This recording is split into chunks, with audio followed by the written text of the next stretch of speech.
এটা দেশ জুড়ে একটি কর্মসূচি চলছে, আপনারা জানেন। এই রাজ্য তথা দেশের জুড়ে আমরা চালাচ্ছি রাত দখল, মেয়েদের রাত দখল, মেয়েরা রাত দখল করবে। আমরা মোড়ে মোড়ে সকলে জমায়েত হয়েছি আরজি করের যে ডাক্তার ধর্ষণ এবং মৃত্যুর শিকার হয়েছেন তার সুবিচারের দাবিতে এবং সমস্ত মেয়েদের সুরক্ষার দাবিতে। তারা যাতে রাতে দিনে নিরাপদে হাঁটাচলা করতে পারেন, রাস্তায় সমস্ত রকম সুরক্ষা তারা পেতে পারেন, রাষ্ট্র রাজ্য তাদের সমস্ত রকম সুরক্ষা নির্ধারিত করেন, তাদের অধিকার যাতে সুরক্ষিত করেন, সেই দাবিতে আমরা আজকে রাস্তায় নেমেছি। এরকম অনেক জায়গাতেই প্রতি মোড়ে মোড়েই এই এজেন্ডা আজকে চলছে। অনেকে দেখুন, একজন রেপিস্টের শাস্তি অবশ্যই মৃত্যু হওয়া উচিত, কিন্তু আমরা যে ঘটনা শুনছি সেটা কতটা সত্যি কতটা মিথ্যে আমরা জানি না। অনেক ক্ষেত্রেই ঘটনা ম্যানিপুলেটেড, কিন্তু আমরা চাই যারা প্রকৃত দোষী তাদের শাস্তি অবশ্যই হোক এবং তাদের শাস্তি মৃত্যুদণ্ডই হোক। মৃত্যু তো খুব সামান্য একটি জিনিস আমার মনে হয়। মেয়েটি যত যন্ত্রণা পেয়ে মারা গেছে সেই যন্ত্রণা যেন তারা পায়। একজন মেয়ে হয়ে আমি এই দাবি রাখছি। আমার মনে হয়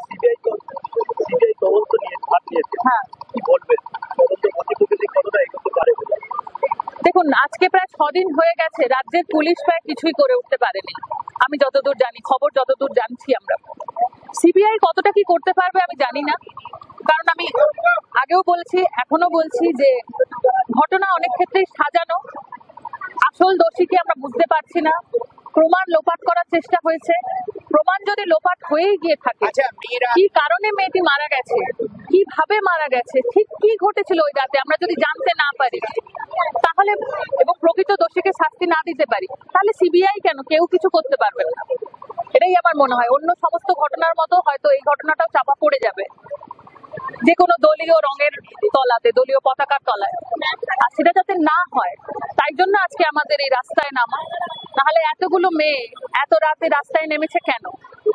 কারণ বারবার এই ঘটনা আমরা দেখে আসছি, সেই নির্ভয়া কাণ্ড থেকে বা তারও আগে থেকে এই বর্বরচিত কাণ্ড মেয়েদের সাথে ঘটেই চলেছে। এই ঘটনা যাতে বন্ধ হয়, রেপ কালচার যাতে বন্ধ হয়, আমরা যাতে সুরক্ষিত সমাজে বেঁচে থাকতে পারি, তার জন্য আজকে আমরা রাস্তায় নেমেছি। আপনারা জানেন যে 8 তারিখ রাত্রে 9 তারিখ ভোরবেলা যে মর্মান্তিক ঘটনাটা ঘটেছে আমাদের একজন পিজিটি দিদির সাথে, এটা অত্যন্ত দুঃখের সঙ্গে বলছি। প্রথম নির্ভয়া কাণ্ডের সময় যখন এটা হয়েছিল তখন সবাই বলা হয়েছিল যে মেয়েরা রাত্রেবেলা রাস্তায় বেরোনো সেটা সেফ নয়, কিন্তু এখন তো যে জিনিসটা ঘটেছে সেটা একবারে আমাদের ওয়ার্ক প্লেসের ভেতরে ঘটেছে। তাহলে কি কোনো মেয়েরা ওয়ার্ক প্লেসের ভেতরেও সেফ নয়? সেটা আমরা জানতে চাই। মানে আমরা যদি এখন ওয়ার্ক প্লেসেও সেফ নয়, কোনোদিন তো যে কোনো জায়গায় যে কোনো ফর্মে যার তার সাথে এই জিনিসটা ঘটতে চাই। তাই জন্য আমরা চাই যে অপরাধীদের শাস্তি দেওয়া হোক, ওদেরকে এক্ষুনি খুঁজে বার করে ওদেরকে উপযুক্ত শাস্তি দেওয়া হোক।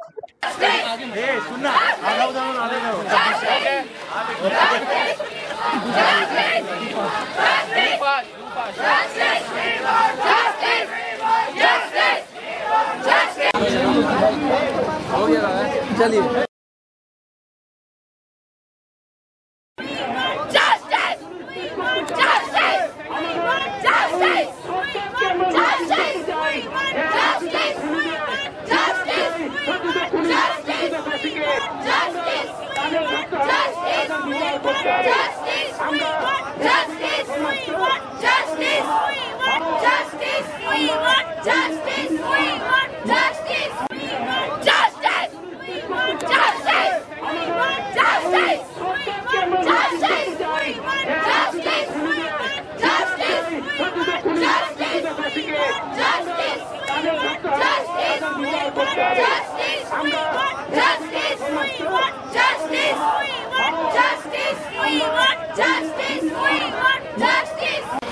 पहली बात कि ये इंडिपेंडेंस डे हम लोगों के लिए इंडिपेंडेंस डे है, बट अभी भी बांग्लादेश में बहुत लड़कियां अपने इज्जत के लिए फाइट कर रही है गाइस, ठीक है। अभी भी लोग इस मेंटेलिटी में जिंदा हैं कि अगर हम पूरे के पूरे बुरखे में घूमेंगे तो हमारे साथ कुछ नहीं होगा, जबकि उनके साथ भी गलत हो रहा है, ठीक है। 2012 में निर्भया केस को रजिस्टर किया गया था, बट आफ्टर 8 इयर्स उनको न्याय मिला था 2020 में, 2020 में, right. So it's not about you, it's not about girls, it's all about boys. They don't know how to behave, they don't know how to talk, they don't know, unassured, but फिर भी मैं एक चीज जरूर request करूंगी लड़कों से, क्योंकि हमारी लड़कियां जैसी भी हो, ठीक है, हो सकता है वो गंदे कपड़े या फिर फटे या फिर स्लीवलेस या फिर छोटे कपड़े पहन के बाहर निकल रही है, पर आपकी नजरें यहाँ से यहाँ तक नहीं जानी चाहिए। आज अगर लड़कियां अपने कपड़ों को लेकर के इतनी चिंतित होती है ना, हम एसआईटी की लड़कियों की बात कर रहे हैं, वो लोग भी बहुत सोच समझ के कपड़े पहन के बाहर निकलती, क्योंकि तुम लोग ऐसे हो।